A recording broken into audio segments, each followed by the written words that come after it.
အားလုံးပဲမင်္ဂလာပါခင်ဗျာမိတ်ဆွေတို့ရဲ့ပတ်ဝန်းကျင်မှာအလွယ်တကူဝယ်ယူလို့ရတဲ့အသီးလေးတစ်လုံးပုံမှန်စားပြီးရုံနဲ့မိတ်ဆွေတို့ရဲ့ကျန်းမာရေးအတွက်အကျိုးကျေးဇူးတွေကမရည်တွက်နိုင်အောင်များပြားပါတယ်နော်အဲ့ဒီအသီးလေးကတော့ကုန်ကျစရိတ်သက်သာစွာ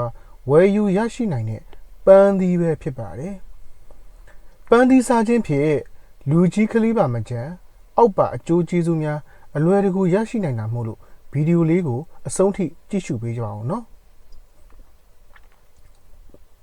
နှလုံးကျန်းမာရေးကိုကောင်းမွန်စေခြင်းပန်းသီးမှပါတဲ့အမြင့်ဓာတ်နဲ့ဓာတ်တိုးဆန့်ကျင်ပစ္စည်းတွေဟာသွေးတွင်းကိုလက်စထရောကိုလျော့ကျစေပြီးသွေးပေါင်ခြင်းကိုထိန်းညှိပေးနိုင်တာကြောင့်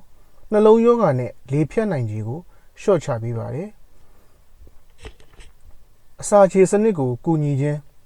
အမြင့်ဓာတ်ကြောင့်ဝမ်းမှန်စေပြီးဥလန်းချောင်းကျန်းမာရေးကိုအထူးကောင်းမွန်စေပါတယ်။ဝမ်းချုပ်တာကိုလည်းကာကွယ်ပေးပါတယ်။အထူးသဖြင့်ပန်းသီးကိုအခွန်မနှွာပဲစားပေးရင်ပို၍အကျိုးကျေးဇူးရှိပါတယ်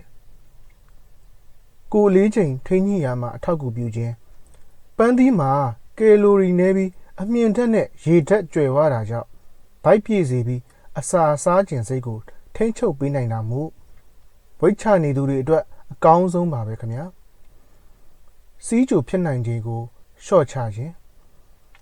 ပုံမှန်စားသုံးသူတွေမှာစီးကြိုရောဂါဖြစ်နိုင်ခြေနည်းပါးကြောင်းလေးလာမှုတွေကဖော်ပြထားပါတယ်။ကလေးငယ်များအတွက်လည်းအကျိုးကျေးဇူးများစွာရှိပါတယ်။ကလေးငယ်လေးများအတွက်အကျိုးကျေးဇူးတွေကတော့ကိုယ်ခံစွမ်းအားတိုးတက်စေခြင်းဗီတာမင်စီနဲ့ဓာတ်တိုးဆန့်ကျင်ပစ္စည်းများပါဝင်တာကြောင့်ကလေးတွေရဲ့ကိုယ်ခံစွမ်းအားကိုမြင့်တင်ပေးပြီးဖျားနာခြင်းကိုကာကွယ်ပေးပါတယ်။အုံနောက်ဖွံ့ဖြိုးတိုးတက်မှုကိုထောက်ပံ့ပေးခြင်းပန်းသီးဟာအုံနောက်ဆဲတွေကိုကာကွယ်ပေးပြီးကလေးလေးတွေအတွက်မှတ်ဉဏ်ကောင်းစေဖို့အထူးပဲအထောက်အကူပြုပါတယ်။ပန်းနာရင်ချက်ကာကွယ်ပေးခြင်းလေးလာချက်တွေအရကိုဝင်ဆောင်မိခင်တွေပန်းသီးများများစားရင်မွေးလာတဲ့ကလေးငယ်တွေမှာပန်းနာရင်ချက်ဖြစ်ပွားမှုနည်းပါတယ်လို့ဆိုပါတယ်။ကလေးလေးတွေပုံမှန်စားသုံးခြင်းကလည်းပန်းနာရင်ချက်ဝေဒနာခံစားရမှုကိုလျော့နည်းစေပါတယ်။ကျန်းမာရေးနဲ့ညီညွတ်တဲ့သေစာဖြစ်ခြင်းတကြားများတဲ့မုတ်တွေအစားအာဟာရပြည့်ဝတဲ့ပန်းသီးကိုစားသုံးစေခြင်းဖြင့်ကျန်းမာတဲ့စားတောက်မှုပုံစံကိုဖြစ်ပေါ်စေပါတယ်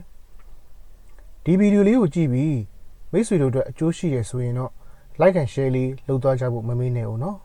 ။မိတ်ဆွေတို့လည်းကျန်းမာတဲ့မိသားစုဘဝလေးကိုပိုင်ဆိုင်နိုင်ကြပါစေခင်ဗျာအားလုံးပဲကျေးဇူးတင်ပါတယ်